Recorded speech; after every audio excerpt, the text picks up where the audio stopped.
Golden State Media Concepts presents the GSMC Classics series, with episodes of some of your favorites from a day gone by, a time gone by.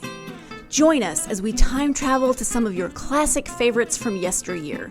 The GSMC Podcast Network invites you to sit back, relax, and enjoy the GSMC Classics series on the Golden State Media Concepts Podcast Network.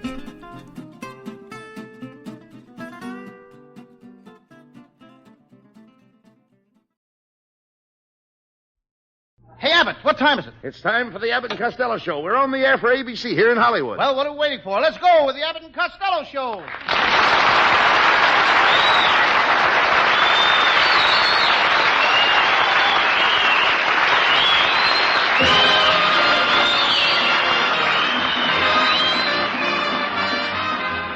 Yes, it's the Abbott and Costello Show, produced and transcribed in Hollywood for your listening and laughing pleasure, with chuckles with a carload and music by Matty Malnick.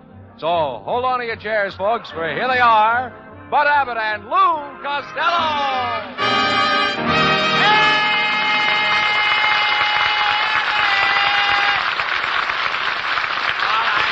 All right. Stop that noise. Oh, well, excuse me, Abbott, I couldn't help it. Ladies and gentlemen, this is strictly to the audience. Ladies and gentlemen, right now we introduce our new special feature on the Abbott and Costello program called Start the Music. To the person that can identify this tune, we will give a beautiful television set. Now, here's the tune. I know! That's the third note in the second movement of George Gershwin's Rhapsody in Blue. Blabbermouth.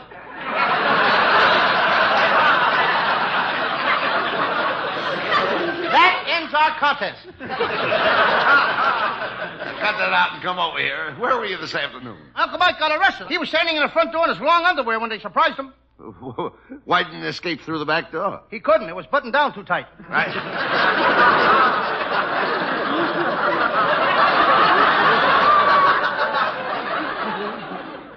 Well, never mind your Uncle Mike. Who's that letter from? That's from my Uncle Tom. He settled down in Egypt. Now he's got a harem with 3,000 wives. It's great. I can imagine, with 3,000 wives. Yeah, he says that every morning when he comes down at breakfast, he sings the harem song. The harem song? What's that? I call everybody darling. What a bunch of idiots in your family. I don't know why I associate with you. I've got royal blood in my veins. Oh, you have? Yes. Well, I beg your pardon? That's mine, yes. My grandmother went back to Sir Walter Raleigh. My grandmother smokes a pipe, too, you know. You know, I gotta leave now, Abbott. I got a date with my new girl. She's from Texas. She's a real cowgirl. She spends all her time with her cattle. She eats with the cattle, she sleeps with the cattle, and practically lives with the cattle. Are you going to make love with her? Well, only if the wind is right.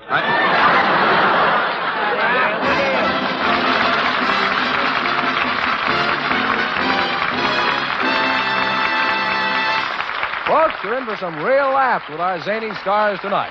But before they continue, listen to this.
Costello.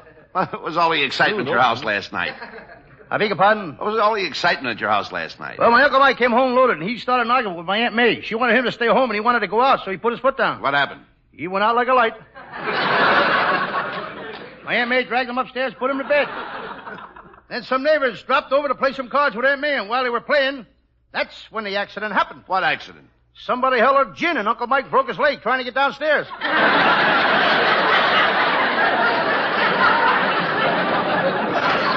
Costello, your Uncle Mike is a lazy loafer, just like the rest of your family. Your brother Pat is always hanging out in Hollywood and Vine. And Just a second. what do you mean, just a second? Just a second.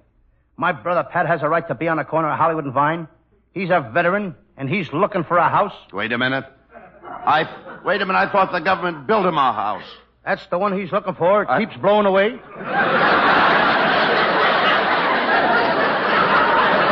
Is your brother Pat still going with that rancher's daughter out in the valley, Lou? Nope, he's married to her now. Well, that's fine. After 15 years, he finally married her.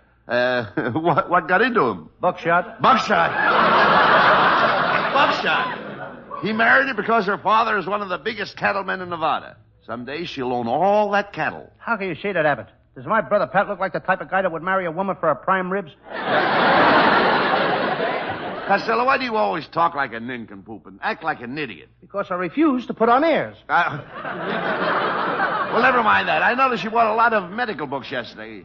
What are you doing with them? I'm studying plastic surgery, Abbott. You a surgeon. You don't know the first thing about surgery.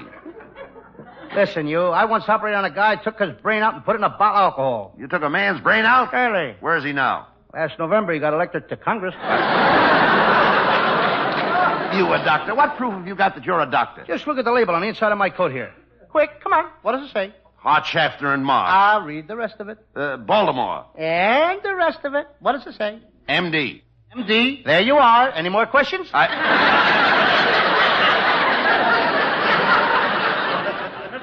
Mr. Costello. Oh, who's this guy, Costello? This is my new chauffeur, Milton. What is it, Milton? I did the shopping just like you told me to. Yeah. I drove all up and down Hollywood Boulevard. Right. Here's a key to your car and a steering wheel.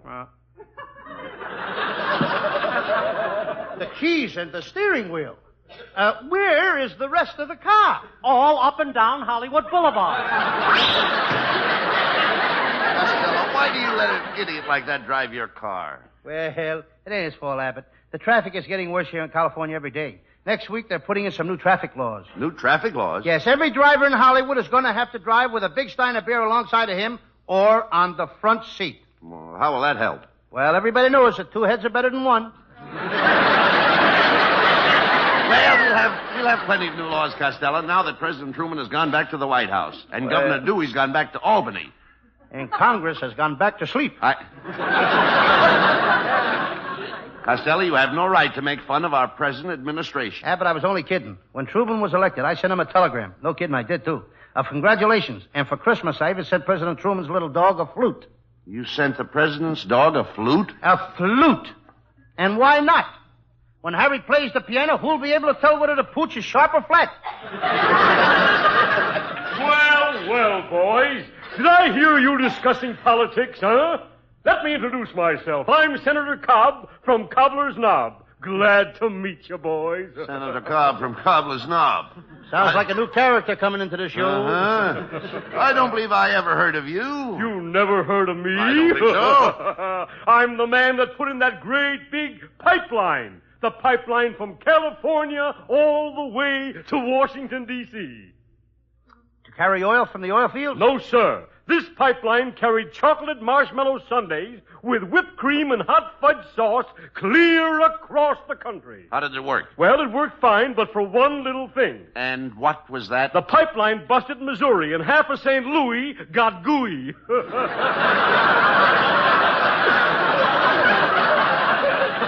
So long, Louis.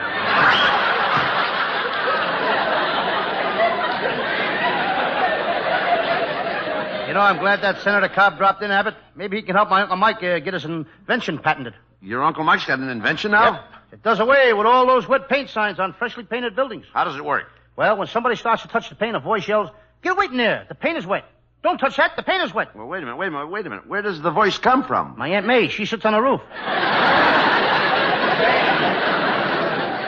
Hello, boys. Well, it's our lovely secretary, Viola Vaughn. Oh, yes, Viola Hall. You look beautiful tonight, Viola. How about you and I stepping out after the show? No, you don't, Abbott. Viola's going out with me. Oh, well, I hate to disappoint you boys, but tonight I'm giving my cat a bath. Well, how about tomorrow night? Tomorrow night I'm taking my cat to the cat show. How about Saturday night? Oh, Saturday night I'll be busy. What's your cat doing?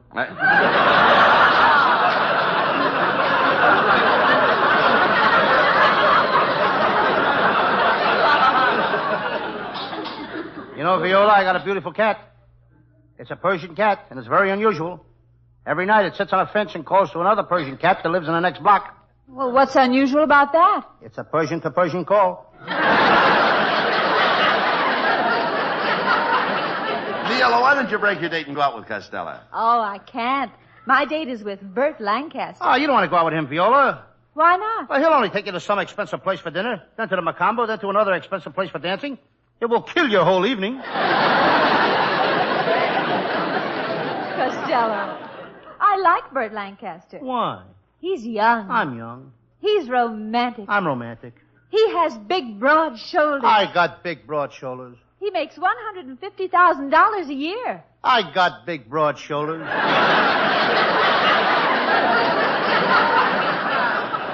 Costello, how can you compare yourself with a great dramatic star like Burt Lancaster? And besides, he's got money to burn. So what? Everybody's got money to burn. These days it's cheaper than coal. Believe me.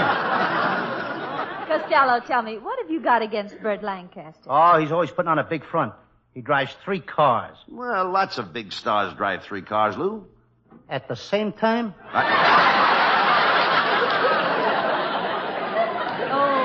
I just can't wait until I meet Bert. I'm just dying to have him hold me in his arms. What's the matter with me holding you in my arms? Viola, it looks like you're going to have to make a choice between Costello and Burt Lancaster. Now, who's it going to be? Well, when a girl has a chance to get a porterhouse steak, you wouldn't expect her to settle for a can of Strongheart. Besides, he doesn't love me anyway. What do you mean? Well, Costello had a chance to move into my apartment building, and he wouldn't take it. That was on account of the lease they wanted me to sign. It said no playing radio in the building after 8 o'clock. No visitors after 9 o'clock, and you've got to be in bed by 10. Oh, what's wrong with that? I'm not staying up an extra hour for nobody. Oh, so long, Fatso. Now you've done it, Costello. You've hurt her feelings. Well, she's a nice kid, Abbott.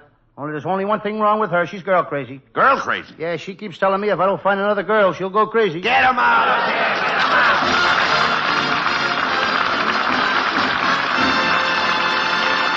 And there's a lot more mad stuff still to come. But right now, a change of pace to let you hear this.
Ladies and gentlemen, the singing star of our show, Hal Winters, with Matty Malnick's orchestra.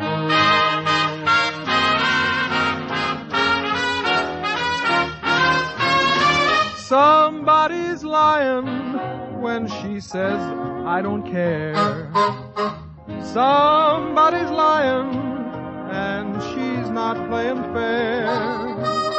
Somebody's lying when she says that I'm untrue. You know I'll never love no one but you. Somebody's hoping we'll break up someday, waiting and hoping you'll send me away. Don't you believe what someone else is saying? Somebody's lying, sweetheart.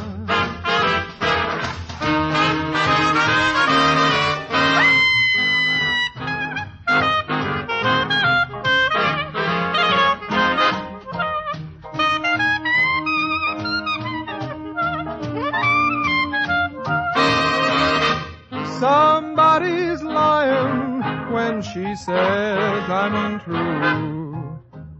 You know I'll never love no one but you.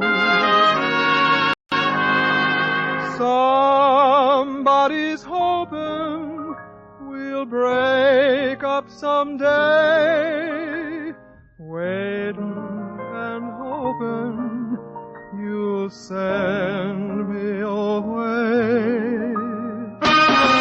Don't you believe what someone else is saying? Somebody's lying, sweetheart.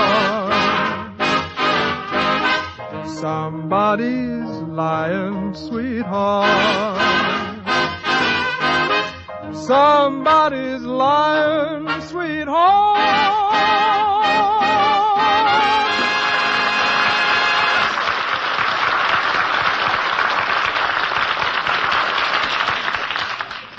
Hey, Abbott, could I go home a little early tonight? What for? I got to do a little work on my Sam Shovel crime laboratory. I'm going to mix some nitroglycerine with hydrochloric acid and TNT and heat the mixture on my stove. You dummy, if you do that, you'll blow the roof off your house tonight. Oh, no, I won't. What makes you so sure? I blew it off last night. Costello, why don't you quit the Sam Shovel detective business? You're not smart enough to be a detective. You're ignorant, illiterate, and uneducated. I am not uneducated. I went to school and I was smart too, Abbott, and I'll never forget the day I was promoted from the 3rd grade to the 4th grade. The day you were promoted from the 3rd grade to the 4th grade? Yeah. How can you remember that? Because that morning I was so nervous I had to get my mother to shave me.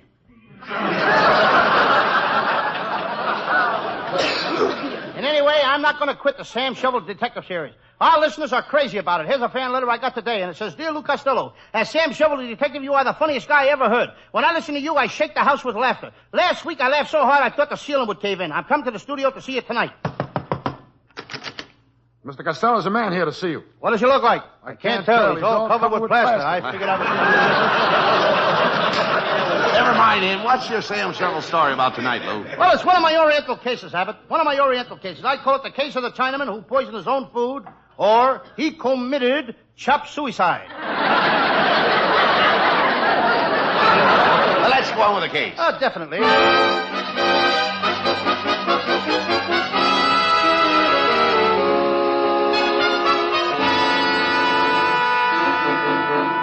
And now, the makers of Sludge Motor Oil present the adventures of Sam Shovel, private detective. But first, a word about our product. Motorists, have you been changing your oil every month? Switch to Sludge. When you use Sludge Motor Oil, you will never have to change oil. Of course, every 6 months, you'll have to get a new car. Does your motor ping? Switch to Sludge and it'll pong. Then you can sit and watch your motor play ping pong. The next time you buy Sludge Motor Oil, fill up with its companion product, Naco Gasoline. And remember, friends, Naco Gasoline not only contains ethyl, it contains Mabel. We know because Mabel fell into one of the vats at the refinery this morning. So if you want extra mileage, use Naco Gasoline. Listen to what one of our satisfied customers has to say. I bought 2 gallons of Naco gasoline before I left Chicago. Uh-huh. When I got into Los Angeles this morning, I still had 2 quarts left. Thank you, sir. What kind of a car do you drive? Who's got a car? I got a cigarette lighter. Thank you. Remember, friends, Naco is the greatest selling gas in the market. We've got to sell it in the market. The filling stations won't touch it. And now to the adventures of Sam Shovel, private detective.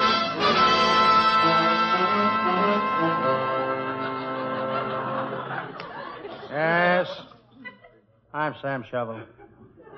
Sam Shovel, private detective. They call me a private eye. I can smell a murder a mile away.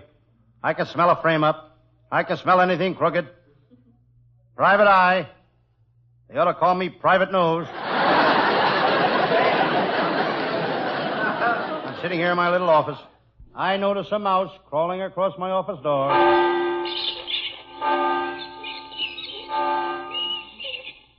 It's a church mouse.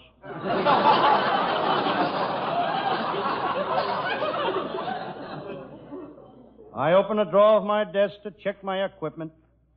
There's my gun. There's my handcuffs. There's my binoculars. Comrade, I got the plans for the secret weapons. Those are my spy glasses. I decided to fill out my application for a 1949 California driver's license. They're making the test tougher this year. To get a license, you have to learn to speak pig Latin. That's so you can talk to the road hogs in Hollywood.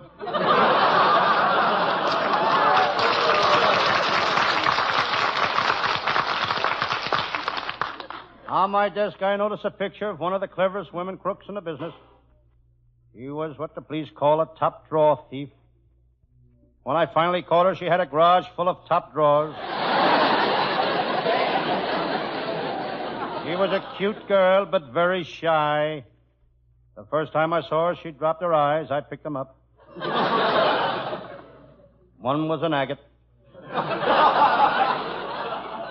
She had a little turned-up nose, a real turned-up nose. Every time she sneezed, she blew her hat off. She had a very clever racket. She'd make a friend of a guy, kiss him, and give him a cold. Every guy she met, she'd give him a kiss and give him a cold. I finally arrested her for making friends and influencing people.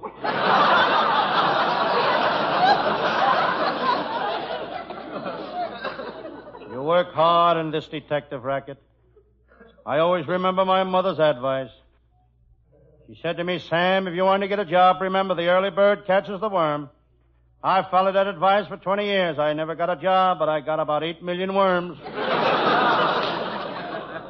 She also gave me my brother Pat his advice also.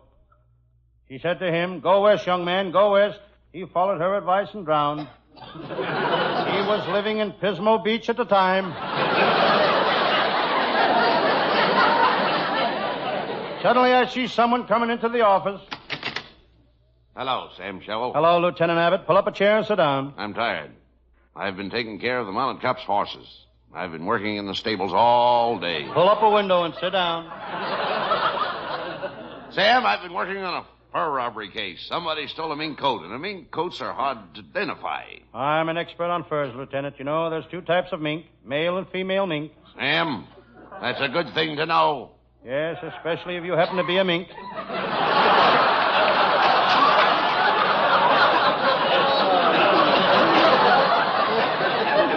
Oh, forget about the case, Sam.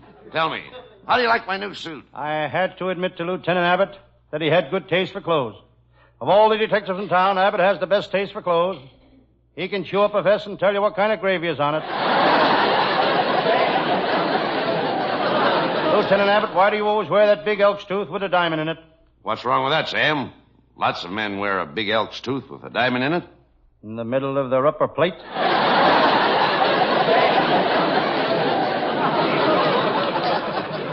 This remark made Lieutenant Abbott smile. I love to see him smile. He only has 2 teeth. But he has the most beautiful set of gums I've ever seen. Well, Sam, you've got to admit I'm a self-made man. When I was born, I was very poor. I had nothing. Lieutenant Abbott is right. He came into this world empty-handed, and he had a head to match.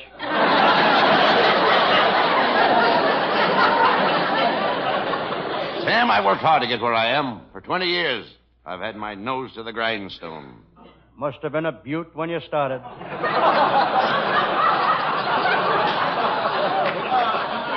Never mind that. Sam, we've got to do something about crime in this town. Every day it gets worse. Yes. I know. Only last week, the girl next door, Mary Brown, had her good name ruined. Mary Brown? Mary Brown had her good name ruined? How did it happen? She married a guy named Hoop and Snorter.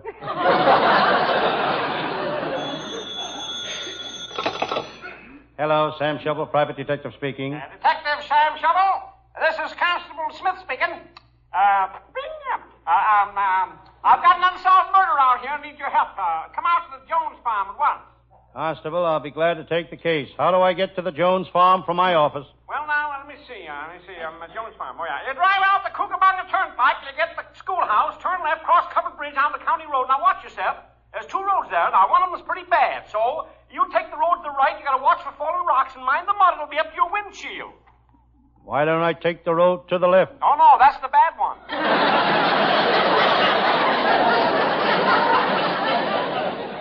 Ain't there a better road than that? Oh, yeah. You just drive down Route 101. That's a fine road. Will that get me there? No, but it's a fine road.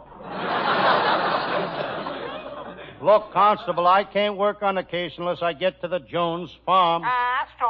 Yeah. Well, I'll tell you what you do. Sam Shovel, do you know where the new Hollywood freeway is? Yes?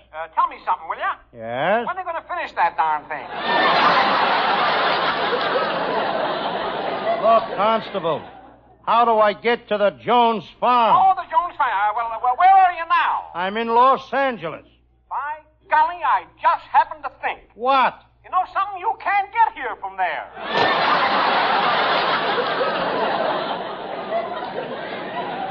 What's up, Sam? It's murder. Come on, we're going to the Joneses' farm.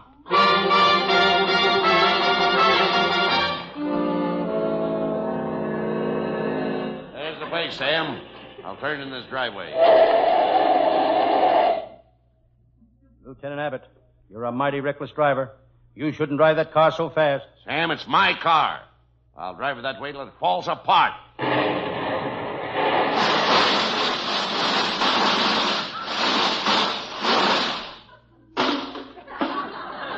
You've got to be careful what you say in front of these old cars. See you got here, Sam Shovel.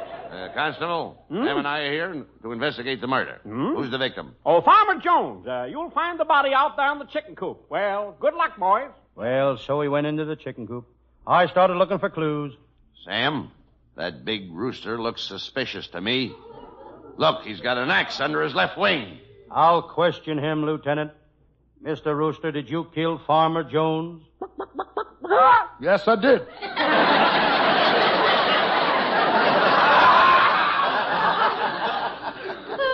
Why? Well, today is Sunday, and all us chickens were just dying to have some real Southern fried farmer.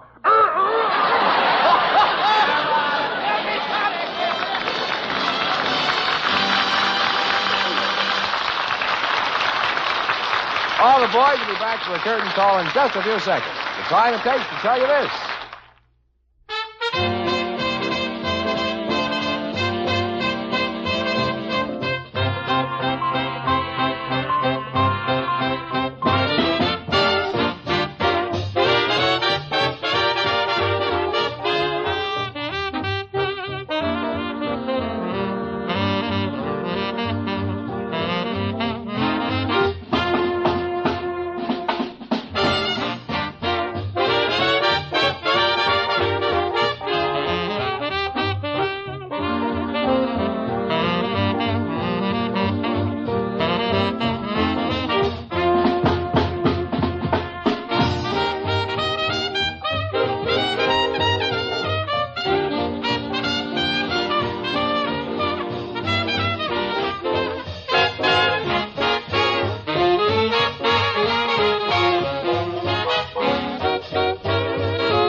Costello, you did it again. That Sam Shovel stuff of yours is getting dopier every week. If you really want to be a detective, why don't you go to school and try to learn? Just a minute, Abbott. I happen to be a college man. You wouldn't even know what a college... You wouldn't even know a college if you saw Oh, one. yes, I would. All right, what is a college? A college is a big stone building covered with vines and surrounded by veterans and trailers. I thought so. You never went to college. And I doubt if our writers did either. And talking about our writers, they're pretty nice guys. Our writing staff is headed by Pat Costello with Paul Conlin, Martin Ragaway, Leonard Stern, and Eddie Foreman. Our singer is Hal Winters, and our producer is Charles Vander. And we'll be back with you next Thursday night. Good night, folks. Good night, everybody in Patterson. Good night, everybody.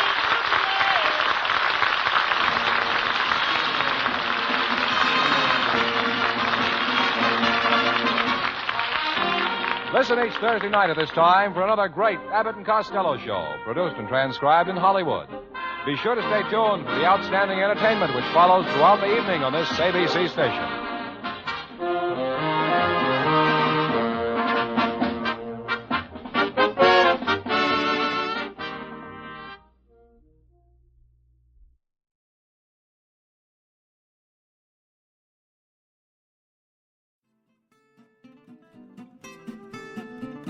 You've been listening to the GSMC Classics series, part of the Golden State Media Concepts Podcast Network.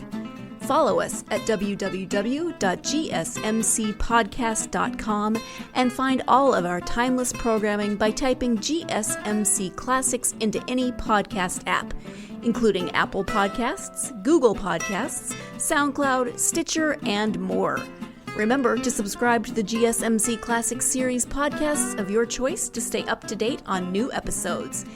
And if you could take a minute to give us a nice review, that really helps us to get this ageless programming out to others who would enjoy it just as much as you have. Check out all of our GSMC Classics series podcasts. Whether you're in the mood for comedy, romance, adventure, history, science fiction, horror, or anything in between, the GSMC Classics series has you covered. Thank you, and we hope you have enjoyed today's program on the Golden State Media Concepts Podcast Network.